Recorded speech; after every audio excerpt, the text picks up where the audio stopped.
ప్రతి ఒక్కరూ ఇంటి ముందు మొక్కలు పెంచి పర్యావరణాన్ని పరిరక్షించుకోవాలని మార్కెట్ కమిటీ డైరెక్టర్ చిరు పిలుపునిచ్చారు.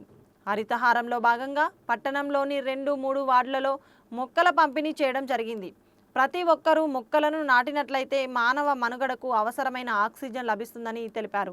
ఈ కార్యక్రమంలో కాంగ్రెస్ పట్టణ అధ్యక్షులు మునిపల్లి సత్యనారాయణతో పాటు పలువురు స్థానిక నాయకులు, గ్రామస్తులు పాల్గొన్నారు. సంగారెడ్డి జిల్లా సిర్గాపూర్లో బీఆర్ఎస్ పార్టీ ముఖ్య నేతలు రైతుల ధర్నా నిర్వహించారు. ఈ కార్యక్రమంలో పాల్గొన్న ఎమ్మెల్యే చింతా ప్రభాకర్ మాట్లాడుతూ స్థానిక సంస్థల ఎన్నికల ఫలితాలతో కాంగ్రెస్ పార్టీ ఖతం అవుతుందని తెలిపారు. కాంగ్రెస్ పాలనలో నాయకులు గ్రామాల్లో తిరిగే పరిస్థితి లేదని, అలవిగాని హామీలు ఇచ్చి గద్దెనెక్కిన నేతలు పాలన చేతకాక గాలికి వదిలేసిందన్నారు. తెలంగాణ తొలి ముఖ్యమంత్రి కేసీఆర్ తెలంగాణను దేశానికి ఆదర్శంగా నిలిపారని తెలిపారు. ఈ కార్యక్రమంలో ఎమ్మెల్యే మాణిక్రావు, నారాయణఖేడ్ మాజీ ఎమ్మెల్యే భూపాల్ రెడ్డి, స్థానిక బీఆర్ఎస్ నాయకులు పాల్గొన్నారు. మన తెలంగాణ రాష్ట్రంలో హరితహారము, పరిశుభ్రము, పచ్చదనము. ఎందుకంటే నేటి సమాజం లోపల ఈ కాలుష్యము పెరుగుతున్నందుకు మరి ప్రభుత్వము ముఖ్యమంత్రి రేవంత్ రెడ్డి గారి నాయకత్వంలో, అదేవిధంగా మన సంగారెడ్డి నాయకుడు పార్టీ వర్కింగ్ ప్రెసిడెంట్ తూర్పు జయప్రకాష్ రెడ్డి నాయకత్వంలో, మన జిల్లా అధ్యక్షురాలు ఇండస్ట్రియల్ చైర్మన్ మన నిర్మలా జగ్గారెడ్డి గారి ఆదేశాల మేరకు ఈ హరితహారము ప్రతి ఇంటికి ఒక మొక్క నాటాలి.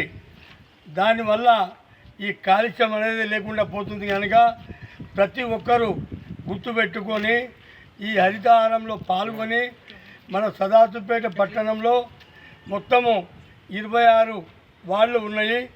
ప్రతి వార్డు ఇన్ఛార్జు మరి బిఎల్ఓ, ప్రతి ఒక్కరూ మున్సిపల్ కమిషనర్ గారు కానివ్వండి, ఇంజనీర్ కానివ్వండి, ఆర్పి, ప్రతి ఒక్కరూ ఈ యొక్క హరితహారంలో పాల్గొని ప్రతి ఇంటిని శుభ్రంగా ఉంచేటట్టు చేస్తే బాగుంటుందని వారితో మనవి చేస్తున్నాను. అదేవిధంగా ప్రతి ఒక్కరము దీంట్లో ఒక పండుగలాగా పాల్గొని మనం ప్రతి ఇంటికి మొక్క నాటాలని చెప్పేసి ప్రతి ఇంటి వారిని విజ్ఞప్తి చేస్తూ ముగిస్తున్నాను.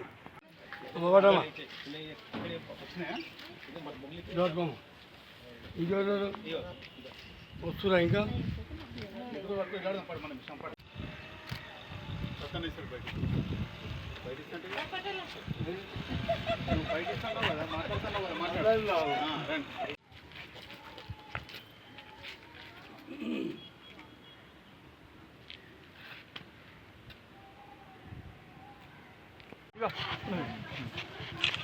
సంగం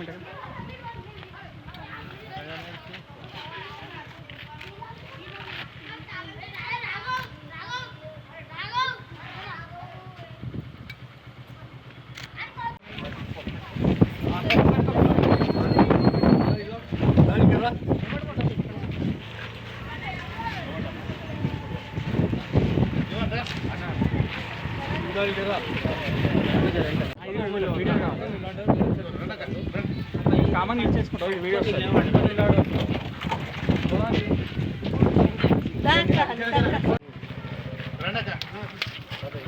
ఇంకెందుకు వల్ల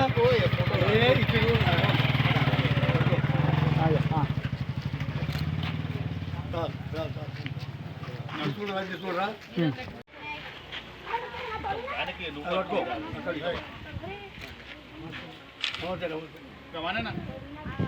పట్టుకో.